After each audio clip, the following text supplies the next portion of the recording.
Welcome back. We're on session 9. This session is one you really want to pay very particular attention to. You may actually watch this session again. On page 33, there's a whole page where you can just write notes. And so this one, we're going to be talking about mediation. And mediation is the way that you can settle out of court. And you do that with the help of a mediator. So let's use Texas as an example again.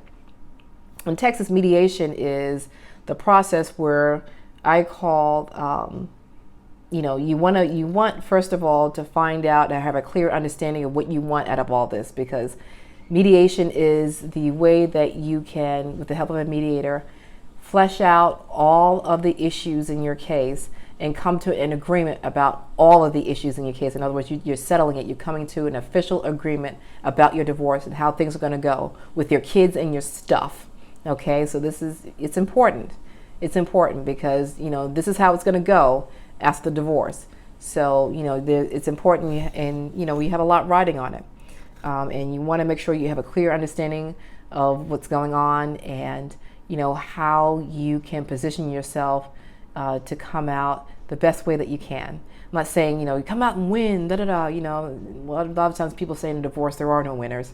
Some people may argue with that, depending on your circumstances. I get it. But at any rate, that's usually the case. Okay, so first bullet point says, have a clear understanding of what you want out of all this. Really just know what your deal breakers are. And so just have that in your mind as far as your stuff and your kids. There's something called kind of shuttle diplomacy. So in Texas, there is a mediator who's usually an attorney who has specialized training like me. I'm a certified advanced mediator with a concentration or special training in family law. So family law, again, meaning divorce, custody, child support, all that stuff. And you'll be, number one, formal mediation is a meeting in an office setting with a trained mediator. You'll be in second check mark, separate rooms. You're in separate rooms. You're not in the same room with your ex. And you may start out in the same room. The mediator may have you start out in the same room, and he'll give you the introductory speech. And the mediator doesn't have a dog in this fight. There's someone who is neutral, and someone who's going to try to help you to come to an agreement. And he or she will go back and forth in between the rooms, trying to negotiate an agreement. And so the next check mark says you pay a mediator fee for the mediator's time. So if you're representing yourself, it's still possible to have mediation. And so, you don't necessarily have to have an attorney. So just know that you can do that. And you're trying to come to an agreement about all the issues in your case. And it's confidential. In Texas, it's usually the mediator will hand you a document or send you a document beforehand and say, you know what, everything that goes on in mediation in Texas is confidential. And it really has to be, because if you feel like the mediator can be called as a witness in your final trial in your divorce, there's no way that you're going to be thinking outside the box. There's no way that you're going to be thinking up ways that you can come to an agreement and try to be creative if you think that what's said in mediation can be repeated outside of the mediation setting. And so it has to be confidential, and I'm sure it's like that in most, if not all, states, because other than that, mediation just doesn't work. It just doesn't work. Okay, number 2, informal settlement process. You sit down and you work out an agreement with your husband, or you talk to your husband's attorney and come to an agreement if he has an attorney and you don't. And you come up to an agreement that you both sign. Okay, top of page 29, mediation continued. And when you're in the mediation process and the mediator's going back and forth, you're going to be, the first bullet point says, you're going to be expected to compromise. You're not likely to get everything you want. Next one says, be reasonable about your financial life what your financial life is going to be like after the divorce. Okay, so, or what it's going to look like after the divorce. And so, if you know you can't afford to stay in the house, don't fight to stay in the house. You just talk about selling it, or you talk about, what it's going to look like for him to buy you out of your part of it if he wants to stay. And so, just be reasonable about that. And sometimes you try to figure out, okay, I have no idea how much child support is going to be. How can I figure out if I can stay in the house? How can I figure out if I can afford to keep the car that I have? All those things. Okay, so number 1 says, if you calculate if you're going to be able to stay in your house on your income and any child support you may be entitled to. Number 2, okay, do a rough calculation of what your child support will be before you get to mediation. And how do you figure that out? Okay, the check mark underneath it says child support apps and child support calculators on your state attorney general's office website. Okay, so Texas State Attorney General, they have an app that you plug in your husband's income, and it gives you a rough calculation. And that way the percentages are right, because some states have different percentages depending on the kids. In Texas, so say for example, let's just say this. Say for example, you live in Utah, and Utah says for the first child is 25%. For if you have 2 kids, it's 30% of his income. For 3 kids, it's 35%. 4 or more, it's 40%, and it is cap it off at 40%. So if you have 10 kids, it's still at 40%. So you look to see, so it'll have the right percentages for your state. So that's why you want to go to someplace it's reliable, and a reliable resource to calculate child support is your state attorney general's office. Okay. Number 3, think about any tax consequences of you being awarded something you want, like the house, and you say, okay, you know what? I know that I can write off the property taxes for my house, and the property taxes last year was X, and every year it's gone up, 1%, 2%, whatever it is. And that may fluctuate depending on the market. I get that, but things like that. Or if you happen to have an HOA, every year the HOA has gone up this amount, whatever it is, you want to make sure that you understand what it looks like if you want to keep a particular asset like the house. Number 4 says, if you're pretty sure that you can't afford it, don't fight for it. Pick your battles. Absolutely do that. And number 5, mediation is a place to think outside the box. Think outside the box. Be creative about different things. For example, you know what? You say to yourself, it's really more important right now for me to have more cash, refinance the house and give me a portion of, X amount of cash out of the house, and if you do that, you can keep, most if not all of your retirement if you're able to even things out that way. Things like that. Start to think outside the box. How can you make things more even and still satisfy some of the things that you need? And so absolutely do that. Think outside the box. Page 30. Things you might want to ask for if you own a home. Okay, so let's focus on, you own a home. What are some of the things you may want to ask for in mediation? Number 1, if you are staying in the home and your husband is leaving, make sure that mediation, the first check mark, ask for a date that he will leave. Ask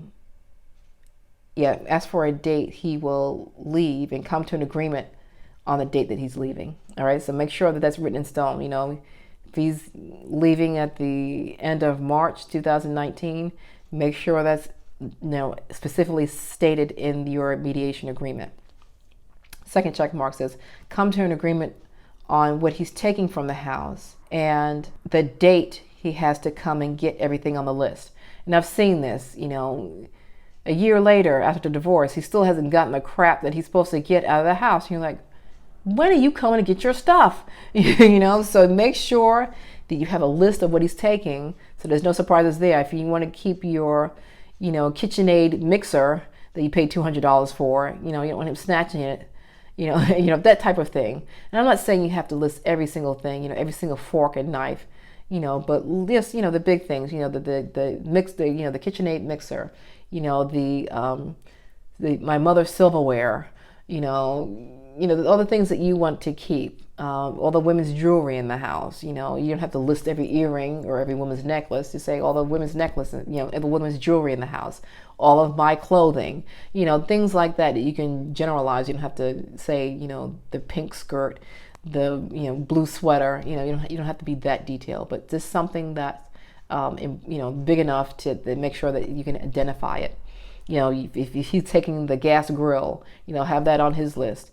And he has to, until the, end of March to come get his stuff. March 30th, you got to come get your stuff, or else, you can dispose of it the way that you see fit. And now if he needs an extension, fine. You say, you can come to an agreement later on saying, okay, you have another month to come get your stuff. But you absolutely want to put that in there. Number 2, if you are leaving the house and your husband is staying, the first check mark says agree on a date when he has to refinance.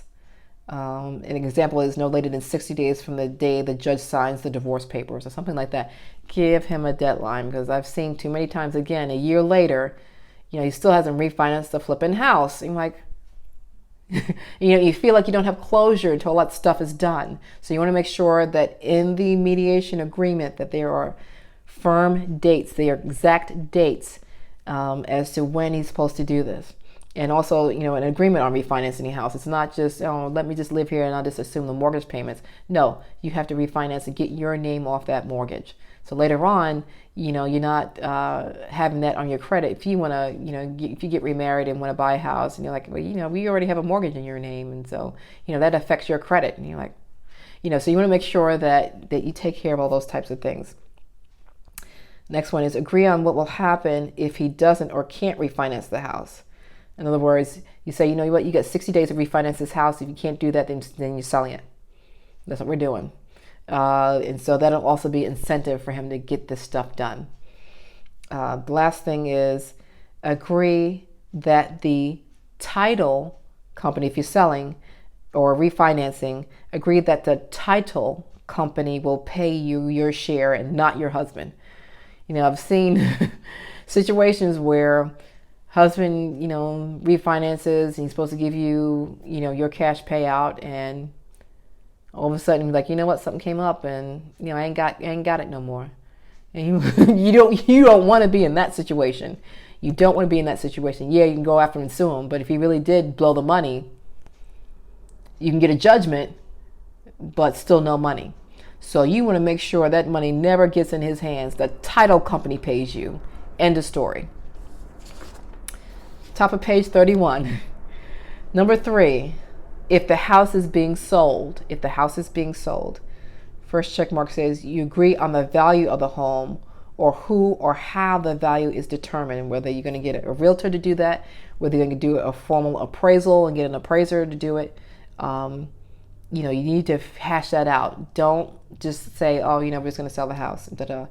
Be more detailed, so that way, when all this is done, sometimes people have buyer's remorse, so to speak, and then, they decide to change their mind. Like, no, or decide to make it more difficult because, you say, well, we didn't determine the value of the home. And sometimes you guys are pretty far apart. You think the value of a home is this, and, he's $50,000 more in value, and that's a huge gap. So, you want to make sure that there's no argument even before you get the flipping house on the market, that you're not arguing over what to list it for. That you agree on the realtor that you're using. Sometimes, people have friends and you're like, you know what? I don't know if something shady is going on here. Let's just agree on a realtor and say, who it is going to be, so that way there's no surprises later on. Sometimes, let me just give you this little quick nugget of bonus here. Sometimes you really can't come to an agreement on a realtor. What you can do is you can choose a realtor, he can choose a realtor, and then the 2 realtors that you have will choose a realtor. That's the way I've seen it done. So that way, that's probably the most neutral way that you can do it. If he has realtor friends and you have realtor friends, you get those 2 friends together and then they choose someone. then you're more likely to get someone who's neutral and doesn't have, any type of agenda other than getting your house sold, right? And doing it the right way. Next one says, agree that your share of the proceeds will be paid directly from the title company. Again, I can't stress that enough, so I'll put it in there again. Agree that if your house is being sold, you get paid by the title company. Next one says, you agree under what circumstances the list price of your house will be reduced. So in other words, your house is on the market 90 days and you haven't had an offer yet. You really haven't had a whole lot of traffic going in and out. Because maybe the house is overpriced. You have to make an adjustment. Agree under what circumstances the price of your house will be reduced. So if you say, you know what, it's on a market 60 days and it hasn't sold, you reduce it by 2%, 3%, 5%, whatever it is, or you reduce it by a certain amount, whether it's, $10,000, $5,000, whatever it is. Make sure that you come to that agreement in your mediation. You agree, next one is agree how much the price will be dropped, 5% until it's sold, 3%, whatever it is, whatever maybe the recommendations of the realtor is. And sometimes, it is just, a recommendation of the realtor. Okay, we'll check again in 30 days with the realtor, and, the realtor will have a pulse on the market, what's going on, and they'll make a determination of how much your house should be reduced. The next check mark says you will agree who will maintain the expenses, like the taxes, the HOA fees, who cuts the lawn, who pays for the lawn to be taken care of, all those things until the house is sold. You come to an agreement who's going to maintain that house until the house is sold. Get that in the mediation agreement. Next bullet point, bank accounts. Bank accounts. Number 1 says come to an agreement on the date when the accounts will be closed and when he will remove his name off the account that you're keeping. All right. So, if you're keeping one of the accounts, and it's a joint account, have a date put in the mediation agreement as to when he has to get that done. And so I've seen it, again, a year later after the divorce, his name's still on an account. And then, God forbid, he writes a check, it's insufficient funds, and then you end up with a whole bunch of bank fees. You don't want that. So you want a date as to when it's going to be closed or when he's going to take his name off. Top of page 32. Top of page 32. Retirement accounts. Retirement accounts. Number 1 says, come to an agreement if you're splitting the value of the accounts or if each one of you is taking your respective accounts. So in other words, if the retirement accounts are fairly much even in value, you may just say, you know what, look, you keep your retirement account, I'll keep mine. And that's the way we're going to do that. So make sure that you have that in agreement. My 401k with, if you work for AT&T, okay, my retirement account with my employer AT&T, that's, I'm keeping 100% of that account. Make sure that you specify what accounts you're talking about and list each and every one. Be very, very specific. If it's a 401k, number 2, if it's a 401k, usually it gets split on the amount or the percentage that you agree on. So again, you want to be very specific. If there's a 401k and you guys decide that it's going to be split evenly, make sure it says in mediation agreement, on the date of the divorce, whatever the value is, we're splitting 50% of that. 50% goes to me, 50% goes to you. Number 3, if there is something more complicated, like a combined contribution plan or one of those military plans, like I said, if he had a military career and you're trying to figure out what the heck the value of the plan is, you want to know what all these values are before mediation, because you need to go in there knowing what you're dividing. So you do all of this work before mediation. Next check mark says come to an agreement if you will get reimbursed for any portion of a cost for an expert like a CPA. So say, for example, he has a more complicated retirement plan and nobody can figure out what the value is, and you had to hire a CPA to figure out what the value is. Make sure in your mediation agreement there is an agreement on who, if you get reimbursed, or who pays for that expert. If you need an expert an appraiser to tell you what the value of your house is, you want to make sure at least that you're splitting that cost 50-50. If not, then, hopefully you're asking for him to pay all of it. Whatever it is, you need to make sure that you cover that stuff. Who's going to pay for the experts? Okay. And that you have that in your mind, have that concrete information in your mediation agreement. And usually, again, if you have, big retirement accounts that you're splitting, or more complicated retirement accounts, or several retirement accounts that you're splitting, you may need the help of an attorney to really make sure that that's done properly. Okay, that is session 9. And that is really the longest and probably the hardest session because we talked a lot about a lot of financial stuff and a lot of details. But you just want to make sure, again, that a lot of things that you think you're agreeing upon in mediation, that it actually makes it to the mediation agreement itself. And you may have something that's in your mind at the time. It doesn't actually get written down in the agreement, and then you guys start arguing later about exactly what you meant or the exact date of something's supposed to happen and all that business. You just want to make sure that you have all of those things in your mediation agreement, so that way you have peace of mind and go to bed and sleep well. You're doing good. That's the end of session 9. Take a deep breath. Let's move on to session 10.